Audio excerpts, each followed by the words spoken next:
Hello, ici Dorine, Et Cyril, des investisseurs sereins. après plusieurs années de travail en tant qu'ingénieur, nous nous sommes lancés en investissement immobilier. Après 5 années d'acquisition, nous étions devenus libres financièrement. Dans ce podcast, nous vous partageons les stratégies et les bonnes pratiques pour développer votre intelligence financière. Dans le but non seulement d'être plus riche sur le papier, mais avant tout pour devenir plus libre et plus heureux. Alors, ouvrez grand vos oreilles et préparez-vous à atteindre vos objectifs. Les 3 erreurs trop fréquentes des investisseurs débutants. Hello les investisseurs sereins, j'espère que vous allez bien. Alors, je le dis tout de suite, investisseurs débutants, il y a des gens qui vont se dire « Ah ouais, non, mais moi je suis pas un débutant, je connais déjà beaucoup de choses. » Donc, moi, j'appelle un investisseur débutant un investisseur qui n'a jamais fait un investissement rentable, ok ? Donc, si jamais vous avez déjà investi dans un Pinel ou dans un bien à cash flow négatif, je suis désolée, vous êtes un investisseur débutant et évidemment, je considère qu'on commence à avoir de l'expérience en investissement à partir du moment où on fait des investissements rentables. Donc, même si vous connaissez beaucoup de choses, d'ailleurs, on va en parler, même si vous connaissez beaucoup de choses sur l'investissement de façon théorique, l'épisode-là, il est vraiment orienté pour les personnes qui veulent investir dans quelque chose de rentable, mais qui n'ont par le passé jamais fait un investissement rentable. C'est à vous, donc, que je m'adresse. Et lors de cet épisode, mon ambition, c'est de faire une synthèse sur les différents échanges que j'ai pu avoir avec beaucoup d'entre vous. Alors, je ne sais pas proportionnellement combien ça fait, mais je sais que j'ai des appels découvertes régulièrement avec des auditeurs du podcast qui envisagent ou pas de prendre l'accompagnement que l'on propose avec le Club des investisseurs sereins. Et donc, l'ambition de cet épisode, c'est d'essayer de faire une synthèse des erreurs que j'observe dans le raisonnement des personnes que j'ai souvent en visio. Alors, ne vous inquiétez pas, si vous avez été en visio avec moi, ne vous sentez pas visé sur toutes les erreurs. Je ne parle pas du tout de quelqu'un en particulier. J'essaye de faire on va dire une synthèse pour que vous compreniez un petit peu les travers dans lesquels beaucoup de personnes tombent et ce que j'ai vraiment pu observer là cette année en appel avec vous. Alors, la première erreur, qui pour moi est importante, mais tellement importante, vous allez voir, elles sont toutes hyper importantes, alors il va falloir que vous écoutiez jusqu'au bout l'épisode. La première erreur que je trouve vraiment critique et même vraiment dommage, c'est le fait de manquer de liquidité. Qu'est-ce que j'entends par là ? En fait, pourquoi je dis ça ? Parce que ça m'est arrivé déjà maintenant plusieurs fois d'avoir des personnes en appel découverte et qui avaient très peu de liquidité de disponible. Et ça, c'est vraiment important pour moi de vous le dire. Vous ne pouvez pas vous lancer sereinement en immobilier si vous n'avez pas suffisamment de liquidité de côté. Parce que, tout simplement, premièrement, au niveau des banques, ça ne passe pas. C'est trop compliqué, en fait, de passer un dossier bancaire si vous n'avez pas de liquidité de côté. Ce n'est pas rassurant. Moi, j'ai pas envie, je me mets à la place d'un banquier, mais j'ai pas envie de prêter de l'argent pour acheter un bien immobilier à quelqu'un qui a 10 000 euros de côté. C'est pas suffisant, en fait. Et ce qui me fait mal au cœur, c'est que parmi vous, il y en a qui ont déjà pris des accompagnements ou des formations ailleurs et qui se sont fait croire qu'ils allaient réussir à lever de l'argent, alors qu'en fait, pas du tout. Et le nerf de la guerre, et ça, c'est ce que je me rends compte dans tous les dossiers qu'on a, avec lesquels on travaille dans notre club, c'est que la plupart du temps, quand un dossier ne passe pas et qu'il n'y a aucune solution, c'est qu'il n'y a pas assez d'argent de côté. Franchement, c'est vraiment mon impression. Alors, il faudrait que j'en débatte avec Cyril, mais on arrive à justifier des situations compliquées professionnellement. On arrive à justifier une période de chômage ou un entrepreneur qui n'a pas forcément suffisamment d'historique. Enfin bref, il y a des choses qu'on peut réussir à justifier et quand même obtenir un crédit. Ou dépasser d'ailleurs le taux d'endettement. Toutes ces choses-là sont possibles. Ok ? Évidemment, c'est au cas par cas. Mettez bien des pincettes sur tout ce que je vous dis.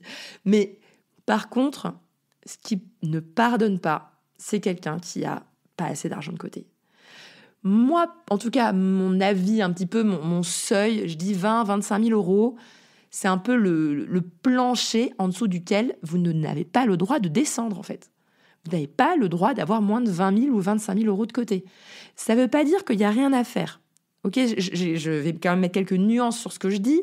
C'est que Si jamais ça va vous mettre 10 ans avant d'avoir ça de côté parce que vous avez vraiment un minuscule salaire, il y a peut-être des choses à faire quand même de façon très sécuritaire sur des projets avec très peu de risques en annonçant éventuellement une résidence principale. Il y a des choses qu'on peut éventuellement mettre en place. Mais vraiment, pour la majorité des gens, vraiment, l'argent de côté, c'est la clé, c'est la base. Et mettre cet argent de côté, il faut vraiment que ce soit votre objectif numéro 1 dans la vie de tous les jours. Ok, je vous dis en gros d'être radin. Voilà, c'est ce que je suis en train de vous dire. Mais il faudrait que vraiment vous réussissiez à mettre beaucoup d'argent de côté parce que c'est ce qui va vous ouvrir des portes et ce qui facilite les choses, quoi. C'est un peu comme mettre de l'huile dans les rouages, quoi. Voilà, la liquidité, c'est ça.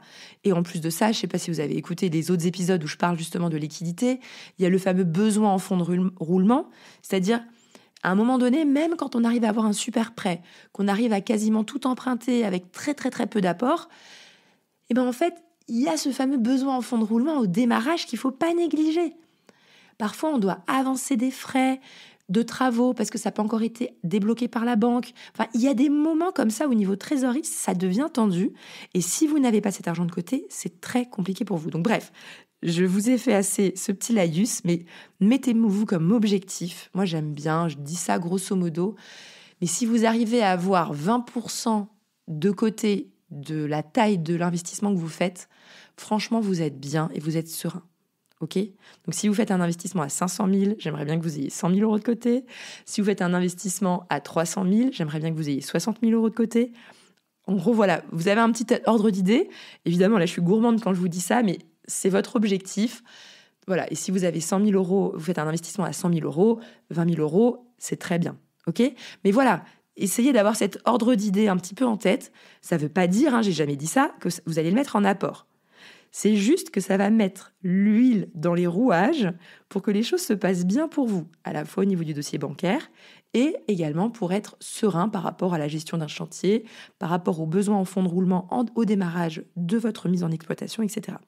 Donc ça, c'est le premier point et c'est la première erreur. J'insiste dessus parce que voilà, ça me fait mal au cœur. Et en même temps, c'est les personnes qui vont avoir les économies de côté qui vont avoir cette possibilité d'aller plus vite, plus loin, plus fort. La deuxième erreur, c'est de rester bloqué sur des a priori. Alors, je vous explique qu'est-ce que j'entends par là. En fait, parfois, j'ai discuté avec des personnes et en fait, elles ont des sortes d'idées reçues de ce qu'il faut qu'elles fassent ou bien des idées toutes faites sur certains modes d'exploitation que c'est pas possible pour elles, ou des secteurs qui sont pas possibles pour elles. En fait, elles se mettent des sortes de blocages, ce qui fait que on peut rester dans un schéma qui ne va pas fonctionner pour soi. Ça, c'est vraiment important. Soit peut-être parce que c'est des personnes qui ont vu quelque chose et qui se disent « Tiens, il faut que je fasse pareil qu'un tel ». Et en fait, pour nous, c'est vraiment important, en tout cas, c'est dans notre ADN avec Cyril, c'est d'essayer de faire du sur-mesure avec chacun. C'est-à-dire qu'il y a quelque chose qui peut correspondre à quelqu'un, mais parce qu'il y a des conditions de vie, des choses dans la vie qui font que il y a des stratégies qui vont être plus appropriées pour l'un ou pour l'autre. Et donc, il faut vraiment réussir à trouver la stratégie sur-mesure. J'ai un exemple, par exemple, ça va être un exemple tout bête. Imaginons un couple qui se dit, tiens, moi je veux faire de la division d'immeubles, donc je veux acheter un immeuble ou une maison et la découper en faisant une magnifique division officielle. Et c'est ça, dans ma tête, ce que je veux faire. Et donc en fait, ils se bloquent sur cette idée, peut-être parce qu'ils se sont dit, tiens, Dorine, le 3e immeuble, elle a fait une division d'une maison qu'elle a découpée en 15 appartements, donc trop bien, je veux faire pareil. Mais ça va pas forcément être ce qui va leur correspondre. Pourquoi ? Parce que déjà en termes de budget, c'est un sacré budget. Une division officielle, c'est un gros projet. Enfin, je vous le dis. C'est pas forcément évident par rapport au secteur dans lequel on va aller. Et ça va aussi dépendre du cash flow que vous voulez avoir. Parce que, je vous le dis honnêtement, on aurait eu plus de cash flow à faire une méga coloc ou une division non officielle dans le 3e immeuble. Mais le cash flow n'étant pas notre priorité numéro 1, même si on voulait avoir beaucoup de cash flow, évidemment, on avait aussi ce côté patrimonial qu'on voulait mettre en place, d'avoir un patrimoine d'une forte valeur le jour de la revente, et on avait beaucoup de liquidités et un gros budget, donc on pouvait se le permettre. Mais par exemple, si vous vous accrochez à cette idée, en fait, vous allez perdre toutes les options de colocation, d'exploitation qui pourraient vous correspondre.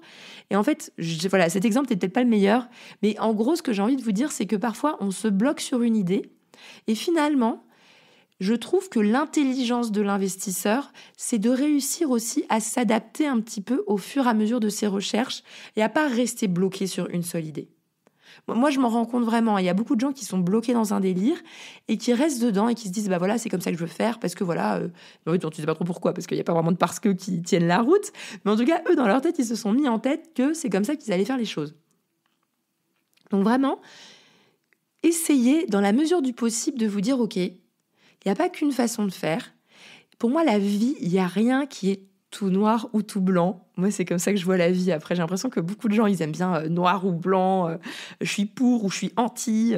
Voilà, moi, je suis pas très comme ça. Moi, je suis plutôt de nature à voir les avantages et inconvénients de chaque possibilité, qu'il n'y a rien qui est nul et il n'y a rien qui est extraordinaire. Il y a toujours, voilà, pour moi, une zone grise et tout est un peu gris et il faut comprendre les nuances de chaque possibilité.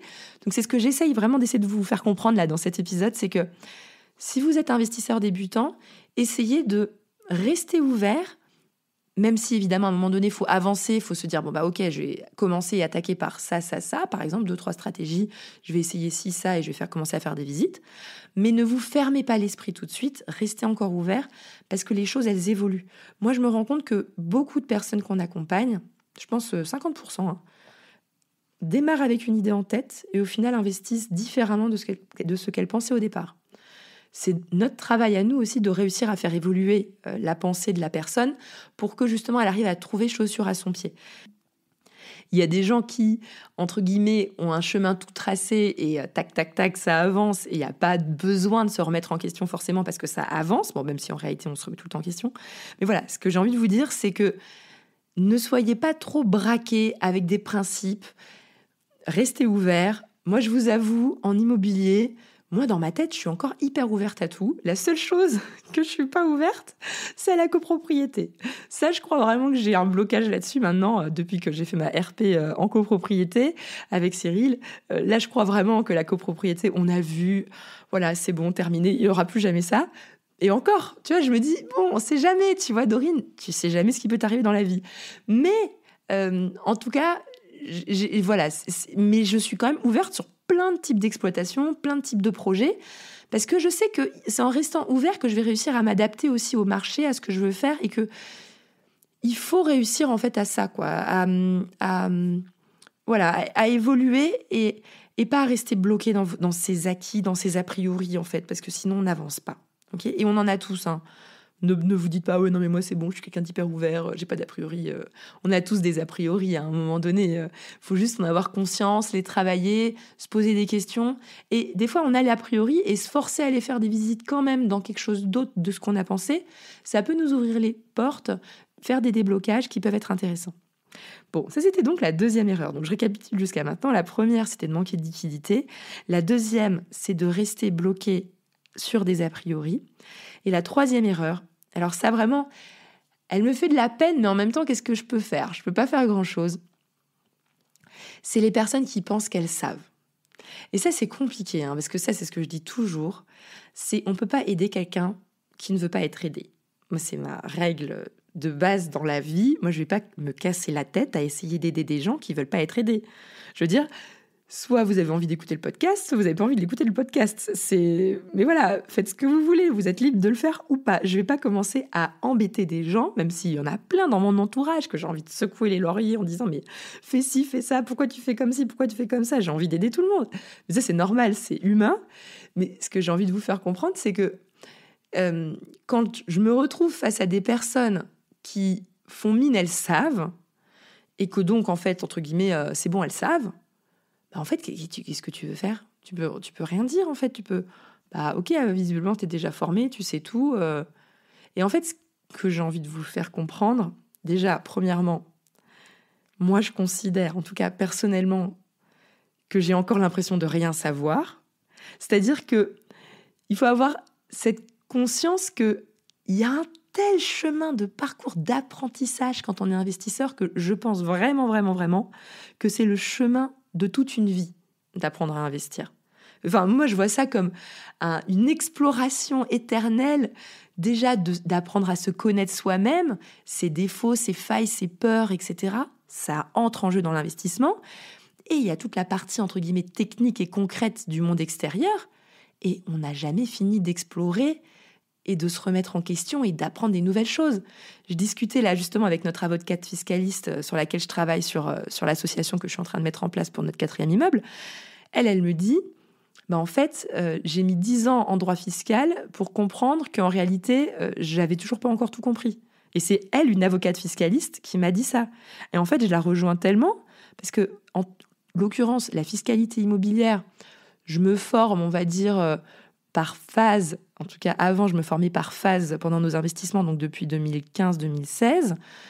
Mais j'en apprends encore tous les jours. Alors, tous les jours, j'exagère, parce que je fais pas de la fiscalité tous les jours. Mais on va dire tous les 3 mois, j'apprends quelque chose de nouveau, un nouveau concept, une nouvelle façon de voir les choses, quelque chose que je n'avais pas forcément compris, des subtilités, etc. Et en fait, quand quelqu'un débarque et qui me dit j'ai pas encore fait d'investissement, mais c'est bon, je maîtrise déjà la fiscalité. Là, je suis déjà en mode non, mais là, en fait, tu maîtrises rien du tout. Déjà, t'as pas fait d'investissement, donc déjà, c'est compliqué pour toi. Et deuxièmement, moi, ça fait 8 ans que je m'informe sur la fiscalité. Là, j'ai fait mon master en gestion de patrimoine. D'ailleurs, youhou, je l'ai passé haut la main, donc je suis super contente. Je suis enfin diplômée. Donc, j'ai un master de conseiller en gestion de patrimoine. Et même là, je considère que j'ai encore plein de choses à apprendre, en fait. Ça n'arrête jamais. Donc, ce que j'ai envie que vous fassiez, c'est que vous ayez cette modestie, cette humilité. Alors, je ne sais pas trop là, moi je ne suis pas une grande littéraire, là, la différence entre humilité et modestie, mais je veux que vous ayez cette humilité, je pense que c'est plutôt humilité le bon mot, de vous dire que même si vous avez écouté beaucoup de podcasts, même si vous avez peut-être déjà fait 1 ou 2 investissements, mais en fait, en réalité, il y a beaucoup d'erreurs qu'on peut faire, il y a plein de choses qu'on peut encore apprendre, et de rester dans cette dynamique de j'avance, c'est pas grave de pas tout savoir, parce que de toute façon, si vous attendez de tout savoir pour passer à l'action, c'est mort. Donc, parce que vous passerez jamais à l'action, on saura jamais tout, parce que c'est l'action qui nous fait apprendre le plus de choses en réalité. Donc, voilà, ayez cette humilité, avancez en ayant l'esprit ouvert. Moi, je recommande vivement de vous faire accompagner. Alors, je sais que j'ai un biais forcément, parce qu'en tant que personne qui accompagne des gens, évidemment qu'on a un biais avec Cyril de se dire, en fait, c'est vachement bien d'être accompagné. Mais posez-vous vraiment la question de est-ce que vous avez envie d'être celui qui réussit tout seul dans son coin tout le temps, qui va se débrouiller. Alors, c'est possible en acceptant de faire des erreurs, mais voilà, à ce moment-là, vous acceptez que vous allez faire des erreurs, mais n'ayez pas l'illusion que vous allez réussir à faire un sans faute parce que vous avez écouté beaucoup de podcasts et que vous avez écouté des vidéos de formation. En fait, c'est beaucoup plus compliqué que ça, l'investissement. Et en plus de ça, moi, je vous dis tout de suite, c'est pas parce que vous êtes accompagné que vous n'allez pas faire d'erreurs. C'est pas les personnes qui l'on accompagne ne sont pas garanties de pas faire de fautes. C'est juste qu'il y a un petit peu plus de cerveau qui travaille avec vous sur vos questions. Mais c'est tout, ok ? Mais voilà, ce que je veux juste vous dire, c'est que restez modeste, restez humble, parce que c'est vraiment ça que je ressens de temps en temps. C'est pas du tout toutes les personnes que j'ai en visio pendant les appels découvertes. Mais il y en a de temps en temps où je me rends compte, ah ouais, en fait, ils croient déjà tout savoir. Ça va être compliqué. Ça va être compliqué à accompagner. Moi, j'ai pas envie de passer mon temps à me justifier en disant écoute, tu sais peut-être pas tout, remets-toi en question de temps en temps. Moi, j'ai pas trop envie de faire ça. Donc voilà, posez-vous cette question. Est-ce que vous avez cette curiosité, cette humilité de se dire que au fur et à mesure, vous allez apprendre, vous allez faire des erreurs et de dire c'est bon, je sais. Nous, on en a des copains qui disent, qui savent, tu vois, mais on est en mode, mais non, mais t'as fait un investissement à cash flow négatif, là, jusqu'à la fin de ta vie. Non, mais si tu savais, tu t'aurais pas fait ça. Donc, non, tu sais pas. Mais voilà, le problème, c'est que c'est comme ça, c'est la vie. Les gens, ils sont contents de penser qu'ils savent, et puis voilà. Bon, sur ce, je fais un mini résumé. Donc, premièrement, les gens que j'ai observés, c'est de manquer de liquidité. Deuxièmement, c'est d'avoir un mindset bloqué sur des a priori, ce qui fait que soit on tourne en rond, voilà, c'est un peu dommage, soit on est bloqué et on se dit non, il n'y a pas de rentabilité, moi je sais, je veux faire ci, je veux faire ça, et puis en fait finalement, vous n'obtenez pas le résultat que vous voulez à cause de ça. Et troisièmement, de penser que l'on sait, alors qu'en réalité, je pense qu'il ne faut jamais arriver dans cette posture où je sais. Moi, j'ai toujours l'impression d'être dans une posture où je pense que je peux encore m'améliorer, apprendre plein de choses, et j'ai envie de rester comme ça parce que je pense que c'est comme ça que je m'ouvre l'esprit aussi. Voilà, sur ce, je vous souhaite à tous une excellente journée et à bientôt.